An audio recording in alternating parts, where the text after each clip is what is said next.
کمر درد آج کل ہر کسی کا مسئلہ ہے، گھر گھر یہی مسئلہ ہے، خاص کر کے عورتوں میں جو مسئلہ بہت زیادہ ہو رہا ہے، یا وہ لوگ جو وزنی کام کرتے ہیں ان کو یہ مسئلہ ایک بار ہو جاتا ہے تو پھر ساری زندگی جان نہیں چھوڑتا۔ یہ ہے کہ جس کو یہ مسئلہ ہو جاتا ہے پھر اس کو باقی زندگی پرہیز کرنا چاہیے، اور اگر آپ کو اس کا درد ہو رہا ہے تو اس کے لیے یہ ایک دیسی نسخہ ہے۔ آپ نے کیا کرنا ہے کہ ماش کی دال لے لینی ہے، بغیر چھلکے والی، اور دال کو گرم پانی سے اچھے طریقے سے دھونا ہے۔ جب دھو لیں گے تو آپ نے اس کو سائے میں خشک کر لینا ہے۔ پھر اس میں برابر مقدار آپ نے سونف ملانی ہے۔ ان دونوں چیزوں کو چونکہ اس میں چٹو وغیرہ میں اچھے طریقے سے پیسنا ہے۔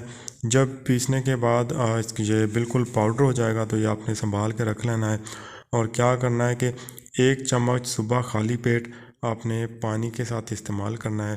چند دن کے استعمال سے ہی آپ دیکھیں گے کہ کمر کے درد میں بہت فائدہ ملے گا، اور یہ دیسی چیز ہے، یہ آپ کے پٹھوں کو بہت طاقت دیتی ہے، جس کی وجہ سے کمر درد دوبارہ انشاءاللہ نہیں ہوگا۔